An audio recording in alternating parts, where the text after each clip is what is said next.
Welcome to Mindfully Integrative Podcast with your host, Dr. Damaris G. Mindfully Integrative is a podcast discussing ways toward mindfully incorporating integrative health into our lives. This podcast will have informative resources, fun topics, interviews, and discussions relatable for today with a true mindful perspective in a mind-body, holistic life approach. Hi, how are you? This is Damaris Maria Grossman, and this is the Mindfully Integrative Show. And today we have an amazing guest. She is here for our mindful chat. Her name is Jill Thiry, and she has a change club. She's a yoga teacher, a coach, and I guess I would say a mindful teacher in a lot of ways. So she's going to kind of talk about her story. I guess I call it integrative health and her way of change. So thanks so much for being on the show. Thank you for inviting me, Damaris. I'm glad that you're here, and I'm glad that you're able to take your time for the guest and those listening and watching. So tell us a little bit about yourself. So a little fun fact, I always kind of start out. What is something that people don't know about you if they can find out? A little fun fact is that I helicopter skied in Canada and kayaked the Olympic Augsburg Canal decades ago. Oh, that's skiing? Yes, skiing and kayaking. And kayaking. Okay. Yes. So I'm not a great skier. I like kayaking though. I like kayaking. Where do you kayak? I love them both. I love them both. What's your warmer weather, colder weather, or you just kayak anywhere? Oh my goodness. Well, so I river kayaked in Europe, in Germany and Austria for a summer in between when I was teaching skiing. So it was right out of college when I was kind of living my passion, right? It was doing all this fun mountainous stuff and mostly in Europe. Mostly in Europe. Oh, that's really cool. Wow. I just went to Europe a couple of years before, things, and it was fun. It was, but there's a lot to see. So I can imagine how beautiful it was. That, and then my way home, I came through Asia. And so part of that fun fact is that now we were talking about meeting with younger generation people. I really encourage people to go get out of the United States and see that people live different ways and eat different ways and pray different ways and walk different ways than we do. And we're all human in the end. Yeah. I actually talked with another gentleman, and he was saying something similar to that effect that, we're all similar, the same, but different. And we should appreciate those simple parts that we all have, Yeah. Beautiful. I've traveled a little bit. I wouldn't put a lot, but a little. So I definitely need more. And I think that helped kind of serve me, even when I talk about my path, because putting yourself in situations that are new or different, right, that feel a little edgy, and traveling often can be like that, tend to pave our path towards learning new things. And so now that I look back at my life, I believe that some of that traveling and risk-taking started to encourage this path of being a change advocate. Change advocate. What off question, but talking about the travel, where was your favorite place that you did travel? Oh my goodness, that's so hard. Recently, Bhutan is one of my favorite places, and Malaysia. There's an island actually off of Thailand, Tiaman Island, which still registers, in my heart. And I have a favorite swimming pool, which is right here where I work now in Mexico, which is just across the border of San Diego. So favorites are tough. Okay. All right. Well, enjoyable. I guess they're moments, right? Those moments. Yeah, exactly. So talk to me about, you live in Mexico now, right? Halftime. Okay. So talk to me about your story. I know you talk a little bit in your bio on your website, people to find, but tell me on how you kind of get into your health journey and where you are today. Thank you for asking. It all started out when I got laid off after 9/11. So I was a very successful kind of upper middle management, publishing management. I published a lot of high-tech magazines, business-to-business magazines, had office in New York and San Francisco, workaholic, traveling all the time. And the internet kind of changed our industry a lot prior to 9/11. And then 3 of my magazines were in financial services, and 9/11 hits. And I think our industry was, I know our industry was already kind of struggling with profit models and business models with the internet. And So after 9/11, without going into the specifics of that big pivotal event, I, for the first time in my life, was getting paid not to work. This was back in the days when they actually had severance packages. And I was like, wow, I can be in total choice without tied to my ego, my career, my income. And it just opened up this world of saying yes to new things and no to new things. And the way that got accommodated was a trip here to Rancho La Puerta 20 years ago when my girlfriend, part of that was I decided to get divorced that year when I wasn't traveling and working. I was realizing that the relationship I was in was not serving all of me. And we decided to end that relationship. And she asked me what I was going to do for Christmas. And I was like, I don't know what I'm going to do, but I do know what I'm not going to do. And in some ways, that is just as clear a choice as kind of reaching to something. And she's like, let's go to a spa. So we ended up here at a place called Rancho La Puerta, which is just south of the San Diego border. And it's integrative. It's a mind, body, spirit location. We're 81 years old this year. And it's pescatarian diet with a lot of movement and relaxation surrounded by community. And I came here and it was like, oh, this is my happy place. So I started coming back every year. And there were a lot of practices that I explored while I was here about saying yes to new things and saying no to new things. And it just ended up literally 12 years later, I ended up visiting a lot and then ended up volunteering here. And in some ways it brought me back to those days of teaching kayaking and skiing and being in recreation and fitness. I was like, well, where did I lose my passion and strive for income and all those other things that were aspirational, that were fun? I mean, it was great, but it just wasn't healthy for my mind, body, or spirit. It wasn't really speaking to that side of me. So 8 years ago, I was given the opportunity to come back here in a full-time way. And now I'm not full-time, I'm half-time, but it was, I mean, this place of eating in a new way, moving in a new way, being in community and being accepting of how that felt edgy was part of my path. The other part of that is my family, my original family, my siblings and father. After the divorce, I had a hard time getting divorced and leaving a career that I'd had in a long time. So I was eating worse and drinking more and crying a lot. And my family at the same time, my father and brothers had started something called Boys Weekend, where they were getting together one weekend a year. And they had started about 5 years prior to me joining. And they opened it up to the family one year and said, does anybody else want to join us? We're finding this helpful to gather in community and talk about what we want that's different than what we have in an honest way. But it was a very tough love way, right? You can't pull the wool over your siblings and your parents' eyes, even if you want to.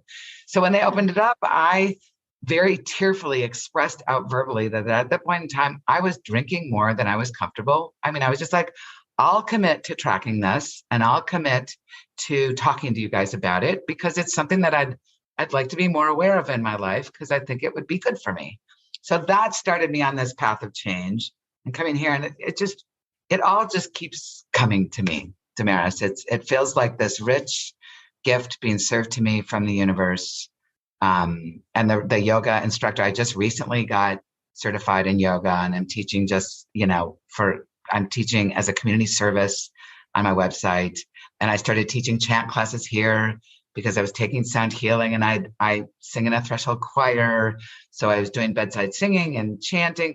It all just keeps merging and presenting to me as like, oh, this kind of ties in here and this ties in here. And so it's integrative in my life practice of mind, body, spirit, movement, nutrition, relaxation, and community. And I love it all. And you do this pretty daily. And that's pretty profound.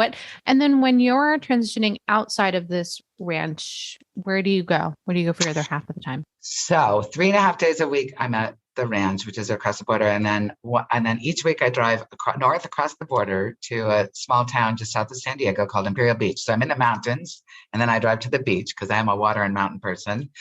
And that's where so you don't live far. You go back. No, it's less than an hour. It's less than my commute was in the Bay Area. That's great. Exactly. So I go there, and that's when I run my Club Change business. So I virtually teach chant and yoga, and I lead clubs and set your intention classes virtually. And I'm about to start exploring doing those physically in Imperial Beach. That's great. Oh, I know, especially with change. Oh, that's so beautiful. So you have a nice transition of both where you can get to do a little bit. Oh, that's really nice. I am in super gratitude. I get up every morning and say thank you. And it's just part of, I feel like I'm really fortunate. I met with a financial planner the other day and he's like, what would you do different, right? If you were told you were going to die in a year or 3 years. And it's like, to tell you the truth, I feel like I've been molding this path for the last 8 years. And I don't think I do many things very differently than what I'm doing right now. That's really, I mean, and not enough people really can say that, to get that to that place of, enjoyment and, you're really in that present moment that I think most people are wishing for. And you seem to really embrace it, which is awesome. I mean, and you probably are teaching that to your clients and individuals and such. Where, through that journey, like you're saying, 8 years, the ranch and you going there brought you this 20 years ago. But was it because of the, the negative, like the change, like your behavior changed so much when you went there for just a week? Or was it like going back and forth and just you found that something had to change within you and you realized that your health and everything was just needed to be overhauled? Yeah, it's a great question. It was an iterative path for sure. Little by little. So I stayed working, but my first yoga class was here. My first Pilates class was here. My first vegetarian diet for a whole week was here. Back then, there was no alcohol here, very little coffee. So I would typically detox before I came here. So every year I would have kind of 3 weeks to a month of allowing my ranch visit to be kind of the peak of, whoa, I can explore these behaviors. So I did a non-inflammatory detox. I had some knee issues. I was running without having a strong core, so I had some knee issues. I definitely had some extra pounds on me. I was in some physical pain, and I think I was in some mental pain. So yoga helped me, and changing my diet helped me. So little bites. Those little parts, right? yeah. As I talk about it every day, these little mindful moments. It's these mindful little parts to changing the habits and to redefining who you are. It can be profound. Well, and I was just going to say, and I find teaching. I mean, I think I am or was like at the extreme of non-mindfulness. I'm a doer. I'm a shaker. I move fast. I think fast. I like to do a lot. Competitive. Grew up in a big family, so that's my nature, and that was always my strength. And at some point in time, I realized, whoa, that maybe kind of is a weakness too. And so now I really feel privileged that after years of kind of chanting and singing and now leading classes and doing it on Zoom, that in teaching it, it's becoming more and more a part of me, right? Like I think the phrase that we teach what we have to learn, I don't know if I ever believed that, but now I'm starting to see it. Because I think you grasp towards that. It's like, oh, this could be really enlightening. And if you're curious and adventurous, you kind of toe dip. And then it's like, oh, this really is healthy and mindful and peaceful and joyful and can be shared. That is so true. I mean, completely. Is when, through your journey, you've obviously helped a lot of individuals, whether it was on the ranch or through your Change Club. Would you like to talk about that before, we could talk about the Change Club too, but, first talk about, like a client that you might have helped change through your teachings, your work? Oh, so I think I've been teaching all along, right? When you have come from a big family and you have a lot of younger siblings that are a lot younger than you. Initially teaching at a Y, I'll never forget the student I taught how to learn how to swim, like how to overcome your fear of water. And I did that right out of college. And there was a woman who was so afraid of water that literally she would walk along the wall of the pool. I'd have to talk her into even just toe dipping. And 3 years later, she was swimming laps and competing in a master's. And I was just like, wow. And I taught aerobic dance before it was even cool. And I remember there was a woman whose doctor said that we had decreased her blood pressure just by her coming and dancing 3 times a week. So those little seeds when I was young, really, I believe, helped me learn that I love to teach. And then I had a very successful corporate career in sales and sales management and publishing, which is, in some ways it's similar to teaching at this resort or teaching at me. It's publishing is all about creating community around content, right? Creating content that people can absorb and then creating a business around it, creating community around it. Yeah, whether it's an event or even a podcast or, it's similar. You kind of find like-minded people that are interested in similar content and then figure out how to make a business out of it in publishing or in, the hospitality or resort energy, or make my own business out of it in creating club changes, right? So I'm not sure if that answers your question. No, but it does. I mean, it was a different kind of side, but it was that, that's one part that I feel like you obviously have had many of clients and students that have taught you. It sounds like that you've just each one of them have helped you grow. So, and I know that, a lot of your work is in this club change, right?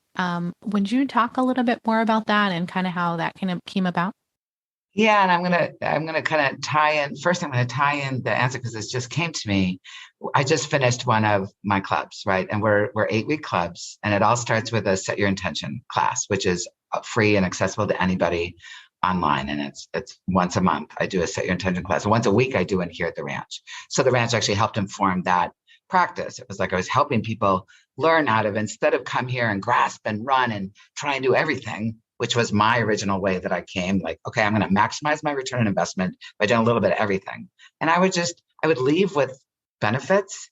But after the 5th or 6th year, when I really learned how to come in with a little more mindfulness, a little more intention, a little more starting my week with the end in mind, or my 2 weeks with the end in mind, I was much more able to travel new territory. So we just ended this club, and I was listening to people talk about their experience, and we write ourselves a love letter at the beginning and we read it to ourselves at the end. And it was just so much fun that people were talking about how they found more peace or joy or ease. And I was like, whoa, I never would have marketed a club change that I could bring you more peace or more joy, right? Like everybody finds their own thing. And we, through what I learned from my brothers and my father, and have now studied and packaged and learned other techniques, putting baby steps to it. So I'm now realizing that's what I did in coming to the ranch. And in my life, I took little baby steps. So in these clubs, we all come together in a group, and you set your own intention and you set your own practices. And I hold the individuals and the group or the community accountable to staying kind to themselves, finding one small, very attainable step that's measurable, that's not an adjective, because we're so good at being critical with ourselves. So it's not a healthier, I'm going to do more. It's like, no, put your foot in the ground. I'm going to spend a minimum of 2 minutes meditating or silent 3 days a week, not every day for 20 minutes, because we tend to be kind of big and aspirational and kind of go right for the jugular. Very American. I want it now. I want it easy. I want it quick. That's me. But now I've found that the now and easy and quick is much more attainable and kinder and bring into your lifeable if you make it tiny and small and easy and measurable, and then you are honest with tracking it. Yeah. And that's a lot. Yeah. I'm sitting with that for a second. I'm like, yes, the smaller, steady steps. That makes a lot of sense. I think that we are always trying to see the end or the end goal of something and not really looking at that full it takes a lot. What is it? That 10,000 hours or 10,000 steps to get to, or XYZ. We're always worried about the end, right? Yeah. And in the end, we spend some time like envisioning the end and talking about the why and making that even easy. Like, let's bring it down to a word. It does take the average human being, and that also part of it is we allow ourselves to just be human, right? I mean, humans, we fail. We're not perfect. So let's get perfect in the process. But I don't even think it's the 10,000 hours, 10,000 steps. I'm just saying in general, it could just be, as I joke with someone, it could just be you're reading a piece of paper or you're eating some food, like just doing that in the slowest and the minimalist moments. And you're saying the 2 minutes here, the 2 minutes. I think that we don't always give ourselves the right, I don't know, time or gratitude.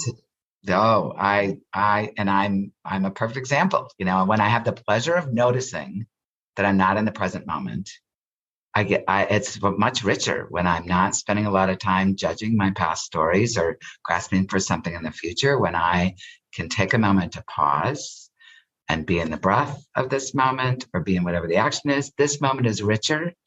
And when it's richer for me, I'm more at peace with me. And when I'm more at peace with me, I'm more at peace with all my loved ones and people around me. So I become that seed of hopeful peace or joy or ease in the world. But it starts, you're right, with that each small moment. I could not agree more. I would love for you to talk, how people obviously can reach you, but I always ask for kind of like a little mindful moment or something that you would like to share with the audience and those listening. One of your tips. Well, let's do a quick practice. So let's take a moment right now. Will you do this with me? And hopefully your listeners, our listeners, is just take a moment to maybe pull out a sheet of paper and close your eyes for a minute and take a breath. Just arrive here, right now for yourself. And then maybe think of all the things that bring you joy. Just allowing yourself to think all the things that bring you joy. Or maybe just a few things, if that gives you stress. Let's say, think of 2 to 7 things that bring you joy. Just be there with them now in your mind's eye, just in your breath and in your imagination, in your thoughts. And allow yourself to be pleasant with yourself of being in these thoughts of joy. And then when you're ready, kind of open your eyes and write those words down on a sheet of paper. And maybe even smile at yourself while you're writing these words of joy, like being joy, for this nanosecond, for each of these nanoseconds. And then while you're still writing, I'm going to keep talking, because the other thing about all these moments is also the ability to bring a habit into your life, right? And it does typically take humans 20 to 90 days to bring a new behavior in comfortably, where it doesn't feel edgy, where it feels like something you get to do versus something you have to do. So now I'd like you to look at all those words and actually, while you're looking at those words, close your eyes again and just feel all those words. Like with your closed eyes, feel the energy of all of them equally. Like be in compassion with each one of these words, compassionately. Be in full heart space in your gut, drinking that juiciness that is you. And when you're ready, open your eyes and circle just one of those words right now. Like what's bringing you the most joy right now? And circle one of those words. And then what we do, this is super microcosm of the club or the practice, but we would write down one practice that we could commit to either every day or in this next week that's small, that's measurable, that's kind. So by kind, it's super easy to do and time-based. So it'd be something that you can firmly write down in a sentence that's a yes-no sentence. I will do blah, blah, blah, blah, blah for a minimum of blah, blah, blah, blah, blah, X times per day, per hour, per week. And you would write it down. Oh, so mine, okay. So I will for 1 minute to 2 minutes a day, probably much more, because I put my son and my husband on the beach, right? And a few others there. But for me, will be in gratitude and tell them I love them at least 2 to 3 times a day. But no, at least 1 minute a day, just really enjoying be more, but I really love just kind of being in that present moment with them. So at least really giving them a hug. So give my son a hug at least once a day. And, and really being, when I say I love them, really inflicting that truthfully. Oh, I love that. So you actually came out with a number of them, right? Yeah. Oh, yeah. A number of them. Yeah. So my word, a few of them came in. Yeah. You were saying words. So my happy places are the sun, the beach, my dogs, my son, my husband, and warm weather. So I love that. yeah. So you'll need to come visit me in Imperial Beach. Oh, for sure. Those are really, yeah. But in the clubs, then what we would do is I do a much more expansive practice around that on the intention setting. And then if you choose, you can follow up with the club for 7 different weeks, and we just check in and we get honest with that. It's like, did we do it? Yes, no. And if we didn't do it, what did we choose instead? And how can we maybe be kinder? Like we really just practice languaging around kindness and being in practice with what it is we know will bring us health and wellness. And when we do that, we share it with the world. I do agree with you. I think that when you bring things in kindness and you are expressing and communicating in the utmost of positive, not even just the word positive, but you're expressing and communicating the way you would like to be, in your best self of yourself, giving that. It's so important. And we share it. So our steps are, kind of show up for yourself, think about it, write it, envision it, choose it, track it, practice, choose it. So we go through those 8 steps and sharing it.